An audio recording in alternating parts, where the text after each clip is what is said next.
I'm going to talk about both strategic planning in the School of Medicine and also provide an annual update. I'm going to recap the 2006 strategic plan, which I actually hadn't looked at for quite a few years, and I bet many people in the audience probably never looked at, but you'll see it today, and talk about what got done from that plan, and then talk about accomplishments that went beyond the 2006 plan. And I think that was also striking for me. We've done an awful lot more than that at the time 10-year plan set out to do. And as I talk about other accomplishments, I've tried to highlight in bolded blue, as you see here, those things that are from the past year. So I'm mixing my usual review of the last year with, in a way, a review of the last 10 years and a look going forward. I'll talk very briefly about the 2015 to 16 strategic planning processes across the university, and then I'll give you an overview of our new 2016 School of Medicine strategic plan. It's not yet up on the web, but I'll tell you in very broad terms what it contains, and many of you have seen versions of it already, and then we will post it sometime soon and let you know. So this is the 2006 School of Medicine strategic plan, all on one page, very concise. I realize you can't read it, so what I'm going to do is blow up the individual parts.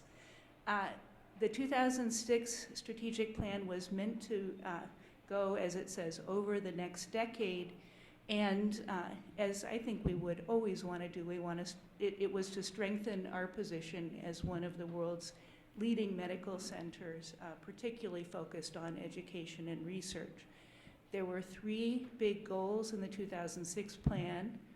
The first, and this will sound similar to what we have in the current plan, was to attract and retain the finest faculty and learners, because our greatest asset is our community of people. And the plan proposed creating new scholarships. We've done that. Expanding the MD PhD program. We actually haven't done that deliberately because nationally the pool is not deep enough, but we have strengthened it quite a lot under the leadership of Chris Kontos and more recently Ann West as well. We've created new degree granting programs in global health, in bioinformatics, not in molecular medicine, although there's a variation on that I'll describe. And we've created new faculty awards, again, not exactly as envisioned in 2006, but with the same intent. We've invested in many strategic initiatives that capitalize on our strengths.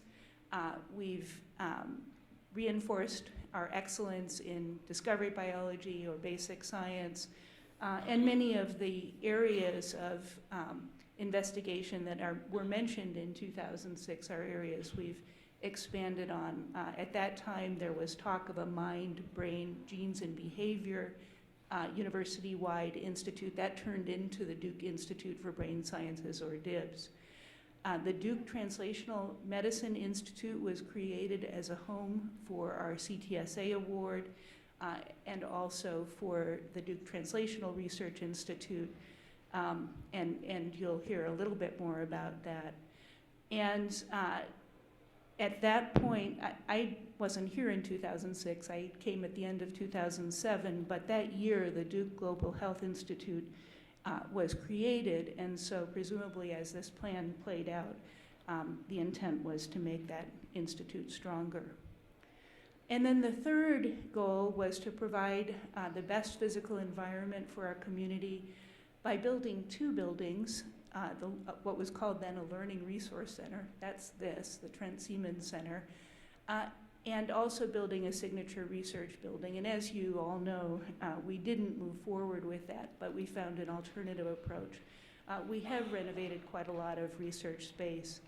And then the last part of the third goal was to collaborate with the health system in areas such as cancer, cardiovascular disease, neurologic and musculoskeletal disorders, and others. And I think there the signature product, if you like, is the Duke Cancer Institute, but certainly there remain more opportunities.